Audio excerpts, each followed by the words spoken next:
Good evening. With the Ghana Learner Channel's News in Capsule for Friday, December 3, 2021, I am Kingsley Bryan. Here's a look at some of the top stories we will be covering this evening. We'll tell you that the Survivors Kit initiative is launched as Human Services Ministry ramps up activism against gender-based violence. And Amerindian leaders complete two-day training in mediation to find common resolution to community issues. Then, Beyond Tourism app launched as Ghana's tourism sector advances digital transformation. And in news from the region, we'll tell you that former Prime Minister of Jamaica, P.J. Patterson, says it's time for Jamaica to be a republic. He said it would be repulsive to maintain the status quo. And on the international scene, alms or baby dragons, Slovenia's hidden species of blind salamanders. And now for the news in detail. The Ministry of Human Services and Social Security on Thursday launched its Survivors Kit initiative to assist women who may be forced to evacuate their homes because of an abusive relationship. The launch forms part of the ministry's ongoing 16 days of activism against gender-based violence. Minister of Human Services and Social Security, Dr. Vindhya Prasad, said the initiative is needed to combat the growing social scourge.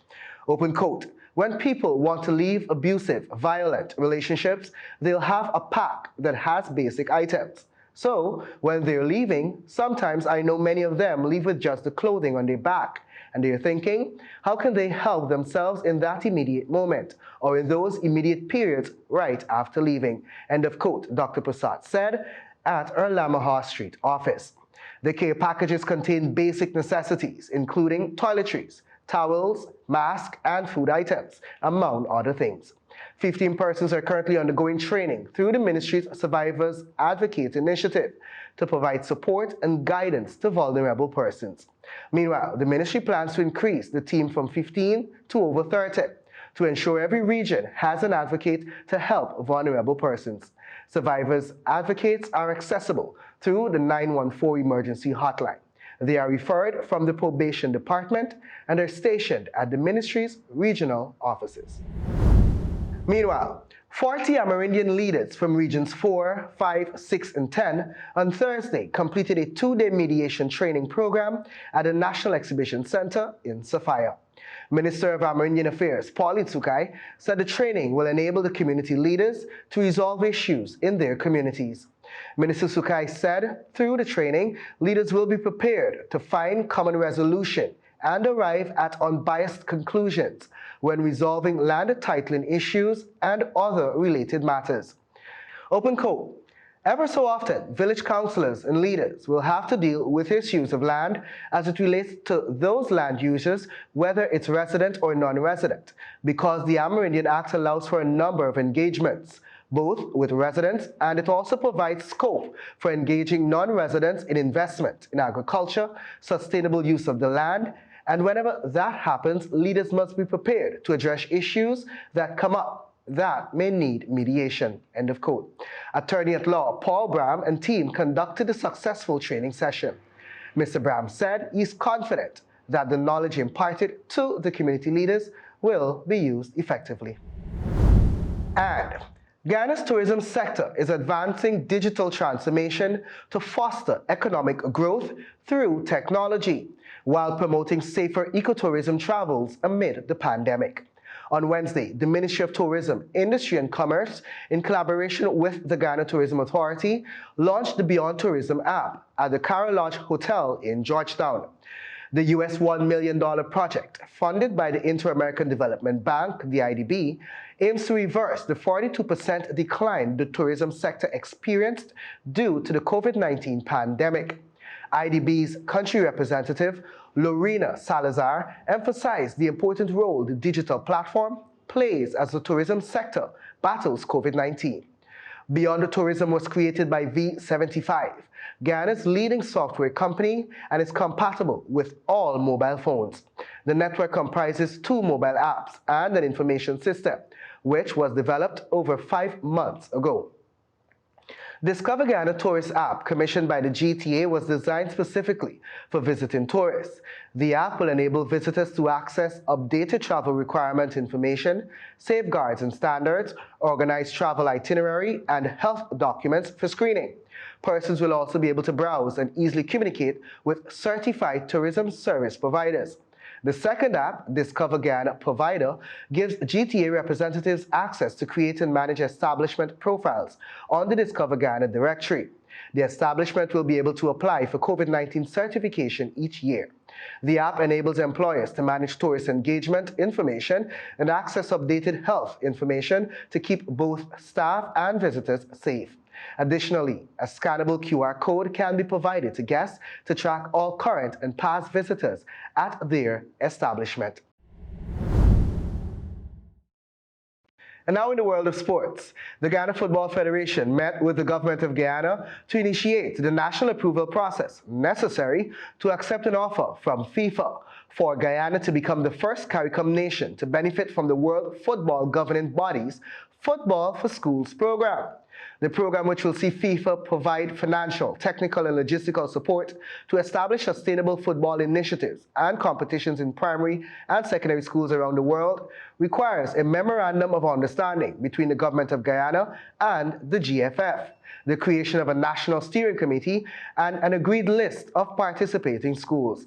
GFF President Wayne Ford on Wednesday met with Minister of Culture, Youth and Sport Charles Ramson Jr., Chairman of the National Sports Commission Kashif Mohammed, Director of Sport Steve Ninval, and Assistant Director of Sport Melissa Dow Richardson to discuss the details of the MOU and the composition of the steering committee.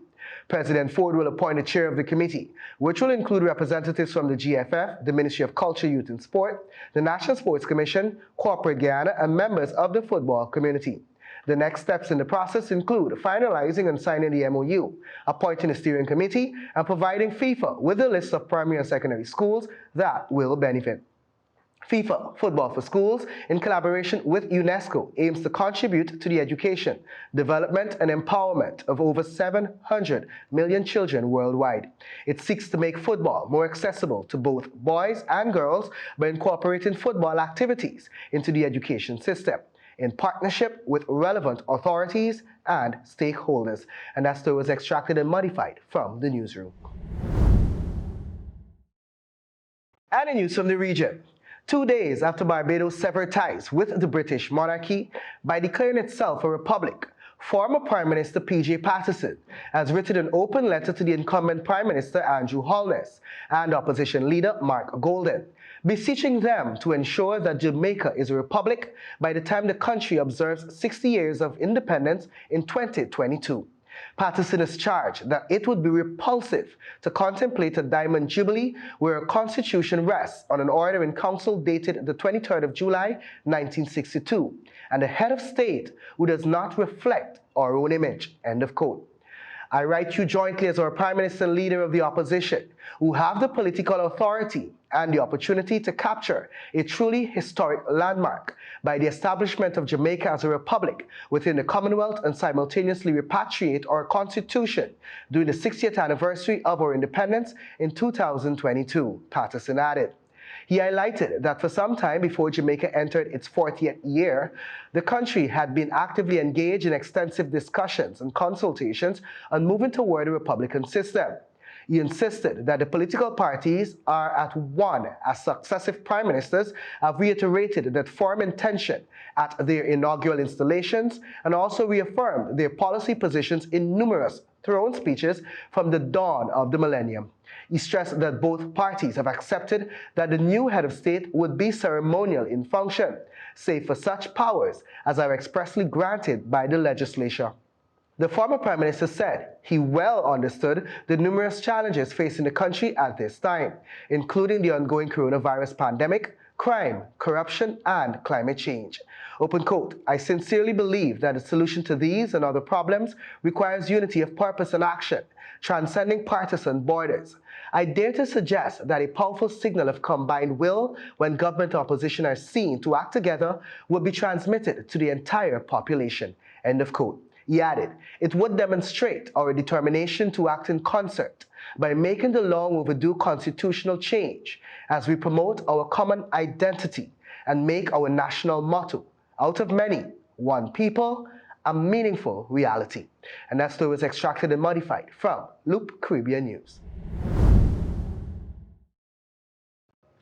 And on the international scene, Postojna Cave, situated 1 hour's drive southwest of Ljubljana, Slovenia's capital, is so vast it has its own railway. And yet, one of the cave's main attractions is something at the other end of the size spectrum, and completely unique to Postojna: baby dragons. Journeying into the depths of 150 meters, at times, it takes visitors through slits just 1 meter wide. And yet, the real adrenaline rush is saved for coming face to face with the kooky creatures that are found in the Postojna's cave system and nowhere else on Earth. Olms, or Proteus anguinus in Latin, are blind salamanders about 25 centimeters long that never develop beyond their juvenile watery phase. Locals dub them baby dragons because they were washed out of Postojna during floods, and as caves are the abode of dragons, surely these were their babies, right? Nowadays, visitors can encounter them swimming among the rocks in a purpose-built aquarium deep within the cave. They are indeed almost toy-like in appearance. They're also sometimes called human fish because, despite living underwater, they have pinkish-white, smooth skin instead of scales and limbs with cartoon-like fingers below their busy red gills. They may be blind, but the olms seem to hear the approach of visitors. Apparently sensitive to vibrations, one even attaches itself to a glass tank where their faces can be seen. Is it curious? Is it being friendly? The apparently friendly olm is known for its unusual behavior, but wasn't being gregarious. Olms can live to 100 years and can survive long periods without eating. Their regeneration power is amazing. If they lose a limb, they regrow it. The idea of the research is to find out the mechanism behind it. Not to actually grow back an arm or a leg, but maybe to produce a new human hand or leg from your own cells inside a laboratory and then graft it onto you. That's, of course, far, far into the future. Salamanders start their lives in the water, like olms, but then they drop their gills, develop lungs, walk on land, and mature sexually. Yet olms remain and multiply in the juvenile stage. A biological oddity, like their close relative, the axolotl, also dubbed the Mexican walking fish. Olms even have a mating dance. And that story was extracted and modified from the CNN. And that's our news broadcast for Friday, December 3, 2021. Please join us for a rebroadcast tomorrow morning. On behalf of myself and technical teams, thanks for watching. Please stay tuned to our regular programming. And remember to observe all the necessary precautionary methods to fight off COVID-19. Please get vaccinated. It's the only known way to stay safe and healthy. Have a safe evening.